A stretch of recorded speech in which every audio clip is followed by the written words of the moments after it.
ball. Woo! That's a great way to start. Woo! We're just leaving UFC 218. Trying to. Yes, we are working on it. Hold up, let me just get some proper lighting. There we go. Got no voice. Yeah. Nope, no voice John at all. screamed his heart out. Yes. Fuck yes. And drank his ass off. Yes. Sorry, Don. He's gonna sweat it out in the sauna tomorrow. Yeah. So we witnessed UFC history tonight.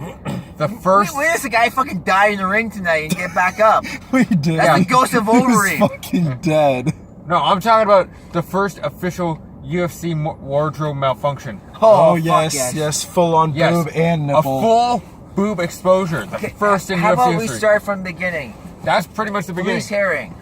Felice Herring Angela was Magana was after that. before Felice Herring. Yeah, Felice Herring was way after. There's a couple fights before that, but who gives a fuck? Actually, no, those were awesome fights. They were first round knockouts. First round knockouts. Every great single, fight. every fight passed round tonight, except for one was a decision. All the other ones were a knockouts or a submission. They were fucking beautiful. Yeah, Yes. the UFC prelims for Fight Pass were fucking wonderful. Yeah. Angela Magana did not bring a dog to the octagon, as her Twitter implied. Apparently, she was walking around Detroit with a service dog, and she said that she would file a lawsuit if they tried to prevent her from bringing it to the octagon. She should have brought nipple covers. Yes, that would have been more foresight. I don't know. Whatever. The cod pasties. Yeah. Yes, I'm sure. You own a pair, Dan? No, I don't. I don't run enough to own a pair. I do. So after that, we moved on to the main card. Felice Herring versus Courtney Casey. Courtney Casey came out pretty good, picked Felice apart, and then Felice got back into the fight and did not let it go. She took it back from Courtney. First round and a half was Courtney Casey, and then she just slowed down, and it was all Felice Herring after that. If Courtney Casey would have stayed on her pace, she would have beat Felice Herring no problem.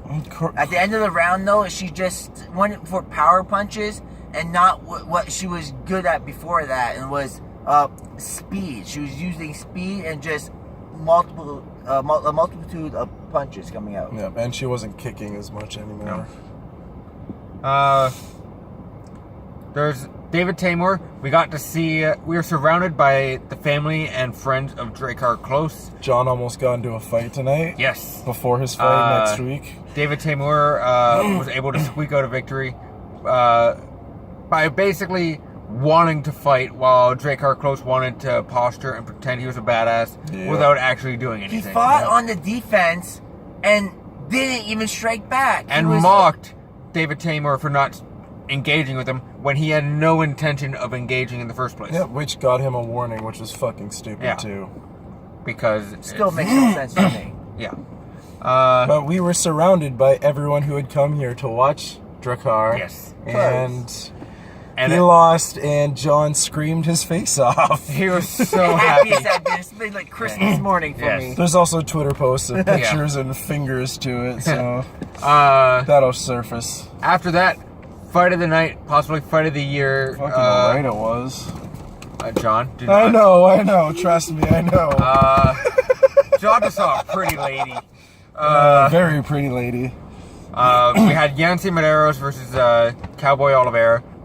Cowboy was fucking amazing tonight. Barn burner. Which was our tiebreaker, and I called that fight as a win. You called it by decision. Well, you called Nancy. I called the fighter to win.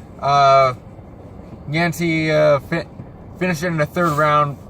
Was it a knee or? I can't remember. I feel like a knee was involved. Yeah, it was involved. I think it was a knee with a couple of strikes. Yeah, something like that. But fantastic fight. We lost our shit for that one. Oh yeah, there was 3 downs in the first round. Yeah. It's trading blows. These fuckers left for Charles Oliveira versus Paul Felder. Like, they went to the concessions and bathroom. Yeah, I was back for after the first round. Oh, were you? Okay. He was. I went for an extended walk and got a hot dog. But Charles Oliveira got knocked the fuck out. Paul Felder, this is the marquee win he needed in his career. He didn't have anything like this yet. I don't remember him having any wins this big. And that brings us to the main card. Michelle Waterson versus Tisha Torres. Michelle Warson was leading it the first round and a half, but Tisha Torres poured it on her at the rest of the rounds. I don't even think it was the first round and a half. Maybe half of the first round. Tisha took it pretty early. I gave the first round to Michelle. In the second round, Michelle was starting to go at it, but then she got exhausted, and she just wasn't. She just overpowered everything and just got more exhausted, and she just couldn't keep up with it no more. Yeah. I was really rooting for Michelle. Yeah, it just didn't work out for her. No. Everyone has their nights. Yeah. Alvarez versus Gaethje. That was a fucking amazing You fight. missed the other fight.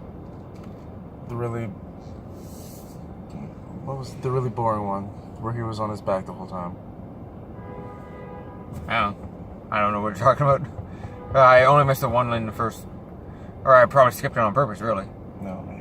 Or I'm thinking of it out of order. But Alvarez versus Anyway. Gaethje, back to it. Yeah. Alvarez versus Gaethje. It delivered pretty much the bare minimum of what we were expecting.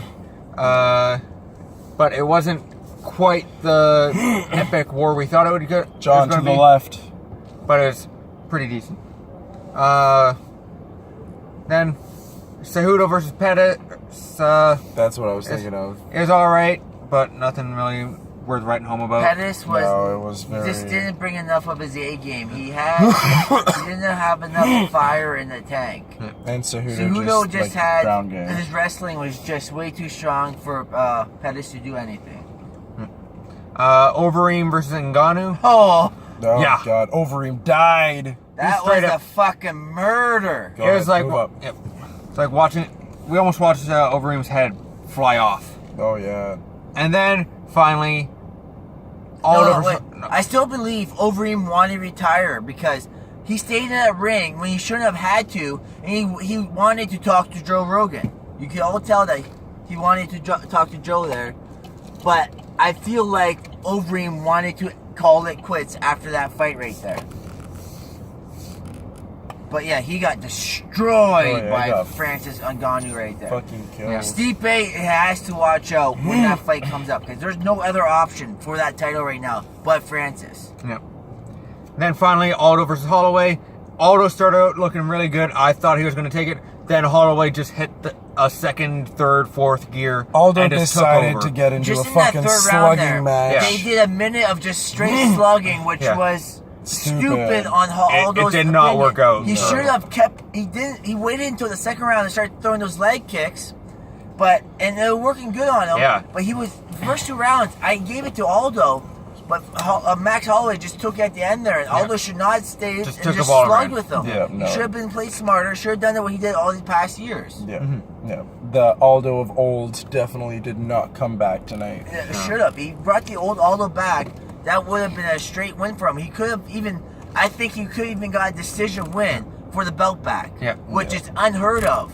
Mm-hmm. Yeah, definitely. Yeah. And that's about it. We're on our way out. We're trying to get on the highway. Have a good night, guys.